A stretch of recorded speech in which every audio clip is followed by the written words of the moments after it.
ಕಾವೇರಿ ಕಣ್ವ ಜಲಾಶಯದಿಂದ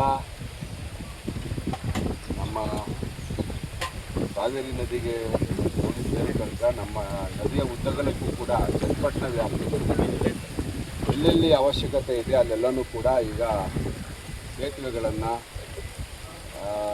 ನಿರ್ಮಾಣ ಮಾಡ್ತಾಯಿದ್ದೀವಿ. ಬಹುತೇಕ ಈಗ 8-10 ಸೇತುವೆಗಳು ಈಗ ನಿರ್ಮಾಣ ಕಾಮಗಾರಿ ನಡೀತಾ ಇದೆ. ಕೆಲವು ಮುಗಿದಿದೆ, ಕೆಲವು ಪ್ರಾರಂಭ ಆಗಿದೆ.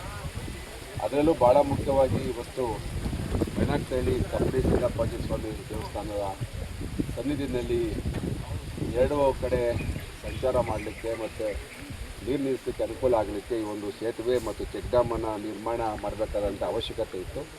ಹಿಂದೆ ಫ್ಲಡ್ ಬಂದಾಗ ಇದು ಕೊಚ್ಚೋಗಿತ್ತು.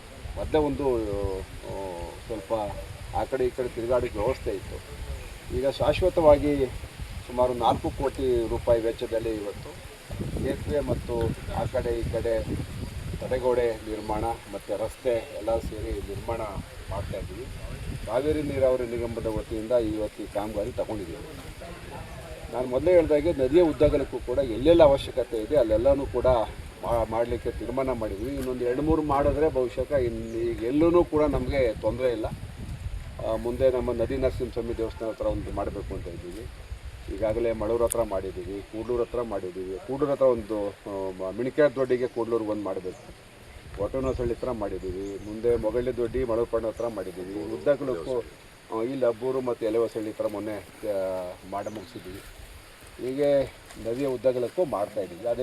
ಅದಕ್ಕಿಂತ ಭಾಳ ಮುಖ್ಯವಾಗಿ ನಮ್ಮ ಸತ್ಯಗಾಲ ನೀರಾವರಿ ಏನು ಯೋಜನೆ ಇತ್ತು, ಕಾವೇರಿ ನದಿಯಿಂದ ಕಣ್ವ ನದಿಗೆ ಇಗ್ಲೂರು ಜಲಾಶಯಕ್ಕೆ ನೇರವಾಗಿ ಯಾವುದು ಮೋಟ್ರು ಪಂಪ್ ಇಲ್ಲದೆ ಗುರುತ್ವಾಕರ್ಷಣೆಯಲ್ಲೇ ನೀರು ಬರಲಿಕ್ಕೆ ಮಾಡಿರ್ತಕ್ಕಂಥ ಕಾಮಗಾರಿ ಬಹುತೇಕ ಮುಗಿದಿದೆ.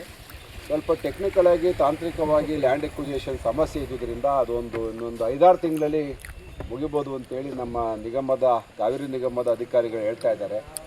ಹಿಂದೆ ಡಿ.ಕೆ. ಶಿವಕುಮಾರ್ ಅವರು ನೀರಾವರಿ ಸಚಿವರಾಗಿದ್ದಾಗ, ಜಲಸಂಪನ್ಮೂಲ ಸಚಿವರಾಗಿದ್ದಾಗ ನಾನು ಅವರೆಲ್ಲ ಹೋಗಿ ಅಲ್ಲಿ ಭೇಟಿ ಕೊಟ್ಟಿದ್ವಿ. ಈಗ ಅವರು ಮುಖ್ಯಮಂತ್ರಿಗಳಾಗಿದ್ದಾರೆ. ನಾವು ಮೊನ್ನೆ ಅವ್ರ ಹತ್ರ ಚರ್ಚೆ ಮಾಡಿದ್ದೀನಿ.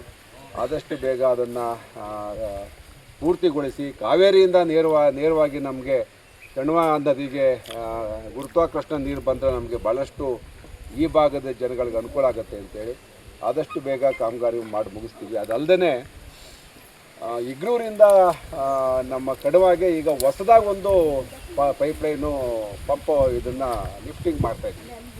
ಯಾಕಂದ್ರೆ ಈಗ ನಮಗೆ ಚನ್ನಪಟ್ಟಣಕ್ಕೆ ಈಗ ಆಗ್ತಾ ಇರ್ತಕ್ಕಂಥ ಲಿಫ್ಟು ನಮ್ಮ ಜನ ಉಪಯೋಗಿಸ್ತಕ್ಕಂಥ ನೀರಿನ ಪ್ರಮಾಣ ನೋಡಿದ್ರೆ ಸಾಲ್ತಾ ಇಲ್ಲ. ಈಗಾಗಲೇ ಕೆಲವು ಸಾರಿ ನೀರು ಕೆರೆಗಳು ಬತ್ತೋಗ್ತವೆ, ಬೋರ್ವೆಲ್ಗಳು ಸಿಕ್ಕಾಬಟ್ಟೆ ಜಾಸ್ತಿ ಆಗವೆ. ಈಗ ದಿನೇ ಅಂತರ್ಜಲದ ಮೇಲೆ ಅವಲಂಬನೆ ಆಗಿರೋದನ್ನು ನಮ್ಮ ರೈತರು ನಾವು ಅಂತರ್ಜಲವನ್ನು ತುಂಬಿಸ್ತಕ್ಕಂಥ ವ್ಯವಸ್ಥೆ ಮಾಡಬೇಕಾಗತ್ತೆ. ಆ ನಿಟ್ಟಿನಲ್ಲಿ ಇಗ್ಲೂರಿಂದ ಮತ್ತೆ ಇನ್ನೊಂದು ಪೈಪ್ಲೈನ್ ಹೊಸದಾಗಿ ಕಣ್ವಾಕ್ ಮಾಡ್ತೀವಿ. ಕಣ್ವಾಯಿಂದ ಅವರು ಮುಂದೆ ಮಾಗಡಿ ರಾಮನಗರಕ್ಕೆ ತೊಗೊಂಡು ಹೋಗ್ತಾರೆ. ಯಾಕಂದ್ರೆ ನೀರಿಗೆ ನಮಗೆ ಯಥೇಚ್ಛವಾಗಿ ಸಿಕ್ಕೋದ್ರಿಂದ ಸುಮಾರು 3-4 TMC ನೀರು ಬರ್ತದೆ ನಮಗೆ ಕಾವೇರಿಯಿಂದ. ಕಾವೇರಿ ಹರಿವಾಗೆಲ್ಲೂ ಕಣ್ವ ತುಂಬಿರ್ತದೆ ಈಗ. ಹಾಗಾಗಿ ಆ ಕೆಲಸನೂ ಕೂಡ ಮುಖ್ಯಮಂತ್ರಿಗಳಿಗೆ ಮೊನ್ನೆ ಮನವಿ ಮಾಡಿದ್ದೀನಿ, ಅದನ್ನು ತಗೋಬೇಕು ಅಂತೇಳಿ. ಅದೊಂದಾದರೆ ನಮಗೆ ನೀರಿನ ಸಮಸ್ಯೆ ಬಗೆಹರಿತದೆ. ಅದಲ್ಲದೆ ಕೂಡ ನಮ್ಮ ತಾಲೂಕಲ್ಲಿ ಭಾಳಷ್ಟು ಕಡೆ ಈಗ ಕೆಲವು ಊರಲ್ಲಿ ಅಂತರ್ಜಲ ಕುಸಿತೋಗಿದೆ. ಪೈಪ್ಲೈನ್ ಮಾಡ್ತಾಯಿದ್ದೀವಿ ಹೊಸದಾಗಿ. ಅದಕ್ಕೆ ಸಂಬಂಧಪಟ್ಟಂಥ ಕೆರೆಗಳು ತುಂಬಿಸೋ ಕೆಲಸ ಮಾಡ್ತಾಯಿದ್ದೀವಿ. ಇನ್ನೂ 2-3-4 ಕಡೆ NR ಕಾಲೋನಿ ಮತ್ತು ಆ ಸುತ್ತಮುತ್ತ ಭಾಗಗಳ ಡ್ರೈ ಇತ್ತು, ಅಲ್ಲೂ ಕೂಡ ಒಂದು 3-4 ಹೊಸ ಕೆರೆ ಕಟ್ಟುವ ಪ್ರಯತ್ನವನ್ನು ಪ್ರಾರಂಭ ಮಾಡ್ತಾಯಿದ್ದೀವಿ. ಹೀಗೆ ಹಲವಾರು ಆಮೇಲೆ ಈಗಿರ್ತಕ್ಕಂಥ ನೀರಾವರಿ ಯೋಜನೆ ಡಿವೈಡ್ ಮಾಡ್ತಾಯಿದ್ದೀವಿ. ಈ ಭಾಗ ಬರ್ತಕ್ಕಂಥ ಈ ಮಳೂರು ಜಿಲ್ಲಾ ಪಂಚಾಯಿತಿ ವಂಗನೂರಿಗೆ ಸಪ್ರೇಟ್ ಲೈನು ಮತ್ತು ಅಲ್ಲಿಗೆ ಸಿಂಗರಾಜಪುರಕ್ಕೆ ಸಪ್ರೇಟ್ ಲೈನ್ ಮಾಡ್ತಾಯಿದ್ದೀವಿ. 2 ಲೈನ್ ಮಾಡೋದ್ರಿಂದ ನಮಗೆ ಒತ್ತಡ ಕಡಿಮೆ ಆಗುತ್ತೆ. ಈಗ ಏನಾಗ್ತದೆ, ಎಲ್ಲ ಒಂದು ಕಡೆ ಕಳ್ಕೊಂಡ್ಬಿಡ್ತಾರೆ ರೈತರು. ಆವಾಗ ಒತ್ತಡ ಹೆಚ್ಚು ಕಡಿಮೆ ಆಗುತ್ತೆ, ಪಂಪು ಮೋಟ್ರು ಡ್ಯಾಮೇಜ್ ಆಗುತ್ತೆ.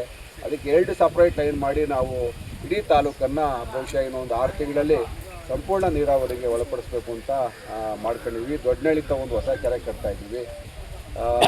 ಮತ್ತು ರಾಮನಗರದ ಕಡೆಯಿಂದನೂ ಕೂಡ ಆ ಭಾಗಕ್ಕೆ ಒಂದು 3-4 ಊರುಗಳಿಗೆ ನೀರು ತರ್ತಾಯಿದ್ದೀವಿ.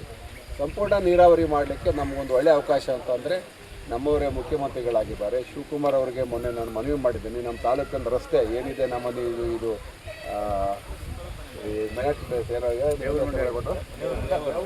ಅದು ಏನು ಅದಲ್ಲ ಅದಕ್ಕೆ ಹೊಸ ಹೆಸರದಲ್ಲಪ್ಪ ನರಸಿಂಹ ಅದಲ್ಲ ಅಲ್ಲ ಸಿದ್ದಳ್ಳಿ ರೋಡ್ಗೇನೋ ಹೊಸ ನಾವು ಈ ರೋಡನ್ನು ಈಗ ಅಗಲೀಕರಣ ಮಾಡ್ತೀವಿ 7.5 ಮೀಟ್ರಿಗೆ ಮಾಡ್ತಾ ಇದ್ದೀವಿ. ಈಗ 25 ಕೋಟಿ ರೂಪಾಯಿನಿಗೆ ರೋಡ್ಗೆ ಹಾಕ್ಸಿದ್ದೀನಿ. ಒಂದಷ್ಟು ಈಗ ಗುಂಡಿನೂ ಅದು ಮುಚ್ತೀವಿ ಮತ್ತು ರೋಡ್ನೂ ಕೂಡ ಅಗಲೀಕರಣ ಮಾಡ್ತೀವಿ.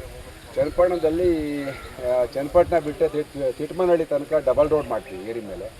ಅದಕ್ಕೂ ಕೂಡ ಈಗ ಪ್ರಪೋಸಲ್ ಕೊಟ್ಟಿದ್ದೀನಿ. ಮತ್ತು ಸಾತ್ನೂರು ಸರ್ಕಲ್ನಿಂದ ವಂಗನೂರು ತನಕ ಉದ್ದಕ್ಕೂ ಡಬಲ್ ರೋಡ್ ಮಾಡ್ತೀವಿ. ವಂಗನೂರಿಂದ ಹಿಡಿದು ನಮ್ಮ ಕಬ್ಬಾಳಮ್ಮನ ದೇವಸ್ಥಾನ ತನಕ ಡಬಲ್ ರೋಡ್ ಮಾಡ್ತೀವಿ. ಅದಕ್ಕೂ ಪ್ರಪೋಸಲ್ ಮಾಡಿದ್ದೀವಿ. ಒಂದು 7-8 ಊರಲ್ಲಿ ಲ್ಯಾಂಡ್ ಎಕ್ವಿಷನ್ ಮಾಡಬೇಕು. ಅದಕ್ಕೂ ಕೂಡ ಈಗ ಪ್ಲ್ಯಾನ್ ಮಾಡ್ತಾಯಿದ್ದೀನಿ. ಮೊಗಳಿ, ಯಸಂಬಳ್ಳಿ, ಕೂಡ್ಲೂರು ಇಂಥ ಕಡೆ ಎಲ್ಲನೂ ಕೂಡ ರೋಡ್ ವೈಡನ್ ಮಾಡಬೇಕು. ಭಾಳಷ್ಟು ಕೆಲಸ ಕಾರ್ಯಗಳಿಗೆ ಇವತ್ತು ಚಾಲನೆ ಕೊಡ್ತಾಯಿದ್ದೀವಿ. ಅದಕ್ಕೆಲ್ಲ ಈಗ ಪ್ಲ್ಯಾನ್ ಮಾಡಿಸ್ತಾ ಇದ್ದೀನಿ. ನಮ್ಮ ಚನ್ನಪಟ್ಟಣ ಹಾಸ್ಪಿಟ್ಲನ್ನು ದೊಡ್ಡದು ಮಾಡಿ 100 ಬೆಡ್ ಹಾಸ್ಪಿಟ್ಲ್ ಮಾಡಬೇಕು, 200 ಬೆಡ್ ಹಾಸ್ಪಿಟ್ಲ್ ಮಾಡಬೇಕು. ಅಲ್ಲಿದ್ದಂಥ ಸಣ್ಣ ಪುಟ್ಟ ಇಲಾಖೆಗಳನ್ನ ಬೇರೆ ಕಡೆ ವರ್ಗಾವಣೆ ಮಾಡಿ ಅಲ್ಲೇ ಜಾಗ ಮಾಡ್ಕೋತಾ ಇದ್ದೀವಿ. ಈಗ ಭಾಳಷ್ಟು ಕೆಲಸ ಕಾರ್ಯಗಳಿಗೆ ಚಾಲನೆ ಕೊಡ್ತಾಯಿದ್ದೀವಿ. ನಮಗೊಂದು ಶಕ್ತಿ ಏನಂದರೆ ನಮ್ಮವರೇ ಮುಖ್ಯಮಂತ್ರಿ ಆಗಿರೋದ್ರಿಂದ ಇನ್ನು ಇರ್ತಕ್ಕಂಥ ಈ ಟರ್ಮಲ್ಲಿ ಒಂದಷ್ಟು ಅಭಿವೃದ್ಧಿ ಕೆಲಸ ಕಾರ್ಯಗಳಿಗೆ ಚಾಲನೆ ಕೊಡ್ತೀವಿ. ಚನ್ನಪಟ್ಟಣ ಬಸ್ ಸ್ಟ್ಯಾಂಡ್ಗೂ ಕೂಡ ಕಾಂಟ್ರಾಕ್ಟು ಕರೆದು ಈಗ ಮಾತಾಡ್ತಾ ಇದ್ದೀವಿ. ಫೋನ್ ಮುಖಾಂತರ ಮಾತಾಡ್ತಿದ್ದೀರಿ. ಮುಖ್ಯಮಂತ್ರಿಗಳು ಬಿಡುವಾದಾಗ ಕಾಂಟ್ರಾಕ್ಟರ್ ಕರೆಸಿ ಮಾತಾಡಿ ಅದನ್ನು ಕಾಂಪ್ರಮೈಸ್ ಮಾಡ್ತೀವಿ. ಅದನ್ನು ಕೂಡ ಚಾಲನೆ ಕೊಡಬೇಕು ಅಂತಿದ್ದೀವಿ. ಈಗೆಲ್ಲ ಅಭಿವೃದ್ಧಿ ಕಾರ್ಯಕ್ರಮಗಳು ನಮ್ಮ ತಾಲೂಕಲ್ಲಿ ಚೆನ್ನಾಗಿ ಆಗಲಿಕ್ಕೆ ಹೆಚ್ಚು ಒತ್ತು ಕೊಟ್ಟು ಕೆಲಸ ಮಾಡ್ತಾರೆ. ಸರ್, ಶಿಕ್ಷಕರದ ಗುರುಭವನದ್ದು ಜಾಗ ಏನೋ ಶಾಲೆಗೆ ಇದು ಮಾಡ್ತಾರೆ? ಹೇಗಿಲ್ಲ ಗುರುಭವನ ಜಾಗ ಹಂಗೆ ಮಾಡಕ್ಕೆ ಬರಲ್ಲ, ಅಲ್ಲೇ ಇರ್ತದೆ. ಈಗ ಗುರುಗಳು ಕಡಿಮೆ ಆಗ್ಬಿಟ್ಟವ್ರು. ಈಗೆಲ್ಲ ಪ್ರೈವೇಟ್ ಸ್ಕೂಲು ಬೇರೆ ಬೇರೆ ಆಗಿ ಶಿಕ್ಷಕರ ಸಂಖ್ಯೆ ಕಡಿಮೆ ಆಗಿದೆ. ಆದರೂ ಒಂದು ಗುರುಭವನ ಮಾಡ್ತೀವಿ, ಅಲ್ಲೇ ಮಾಡ್ತೀವಿ, ಅಲ್ಲೂ ಮಾಡ್ತೀವಿ.